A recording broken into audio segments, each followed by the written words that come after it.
తెలంగాణలో swine flu గుబులు రేపుతుంది. Swine flu అదుపులో ఉందని డాక్టర్లు చెబుతున్నా మరోవైపు బాధితుల సంఖ్య రోజురోజుకి పెరిగిపోతుంది. స్వైన్ ఫ్లూతో మరణించే వారి సంఖ్య రోజురోజుకి పెరగడం ఆందోళన కలిగిస్తుంది. గత 24 గంటల్లోనే 3 చనిపోగా మరో 4 పరిస్థితి విషమంగా ఉంది.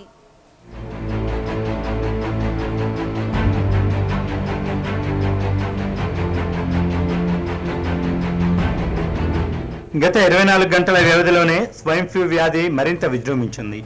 ఒక రోజు ముందు వరకు పరిస్థితి అదుపులోనే ఉందని నిమ్స్ డైరెక్టర్ ప్రకటించిన క్షేత్రస్థాయిలో పరిస్థితి విరుద్ధంగా ఉంది. మొత్తం 106 మందికి పరీక్షలు జరపగా 46 మందికి స్వైన్ ఫ్లూ సోకినట్లు వైద్యులు గుర్తించారు. రాష్ట్ర ప్రభుత్వం వ్యాధి వ్యాప్తి చెందకుండా జాగ్రత్తలు తీసుకుంటున్నా వ్యాధి మాత్రం విజృంభిస్తోంది.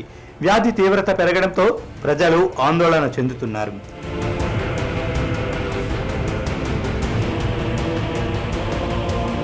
ఈ వ్యాధితో చికిత్స పొందుతున్న వారిలో 2 గాంధీ ఆసుపత్రిలో మరణించగా కంచన్బాగ్ లో మరొకరు చనిపోయారు. వ్యాధి సోకిన వారిలో 4 పరిస్థితి సీరియస్ గా ఉంది. ఈ సీజన్లో ఇప్పటి వరకు 25 మంది ప్రాణాలు కోల్పోయారు. ప్రస్తుతం వ్యాధితో 414 మంది చికిత్స పొందుతున్నారు. 16 మంది 414 బాధితుల్లో ఉన్నారన్నమాట. ఇవి కాక రాజస్థాన్ నుంచి, కర్ణాటక నుంచి కొన్ని శాంపుల్స్ వాళ్ళు సహాయం కోసం ఇక్కడ పంపడం జరిగింది.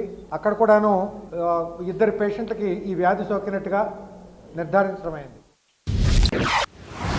రాష్ట్రంలో చలిగాలుల తీవ్రత తగ్గినా వ్యాధి పెరగడం ఆందోళన కలిగిస్తుంది. మన రాష్ట్రంతో పాటు ఇతర రాష్ట్రాల్లో కూడా వ్యాధి తీవ్రత పెరిగింది. వ్యాధిని అదుపు చేసేందుకు సర్కార్ అన్ని రకాల చర్యలను తీసుకుంది. రాష్ట్రంలో 17,300 మందులు, 6,000 సిరప్లను ఆయా వైద్యశాలలలో అందుబాటులో ఉంచారు. మందుల కొరత లేదని ప్రభుత్వం చెబుతోంది. ఎలాంటి పరిస్థితినైనా ఎదుర్కొనేందుకు సిద్ధంగా ఉన్నామంటోంది ప్రభుత్వం. హెడ్ క్వార్టర్స్లో 30,700 ట్యాబ్లెట్ ఇప్పటివరకు పంచారు. 17,300 ట్యాబ్లెట్లు ఉన్నాయి స్టాక్. 685 సిరప్ల బాటిల్స్ ఇంకా రెడీగా ఉన్నాయి కావాలంటే పంపడానికి. ఇవి కాకుండా 24 గంటలు నుంచి 45 గంటల నోటీస్లో వేల కొద్ది ట్యాబ్లెట్స్ అవసరమైతే వస్తాయి. ఆరోగ్యంగా ఉన్నవాళ్ళు సమూహాలుగా ఎక్కడా చేరటం వీలైనంత వరకు అవాయిడ్ చేయండి. ఒకవేళ వెళ్ళినట్లయితే మీ సమీపంలో ఎవరికైనా జలుబు దగ్గు గమనిస్తే వాళ్ళకి దూరంగా ఉండండి. ఇవే జాగ్రత్తలు.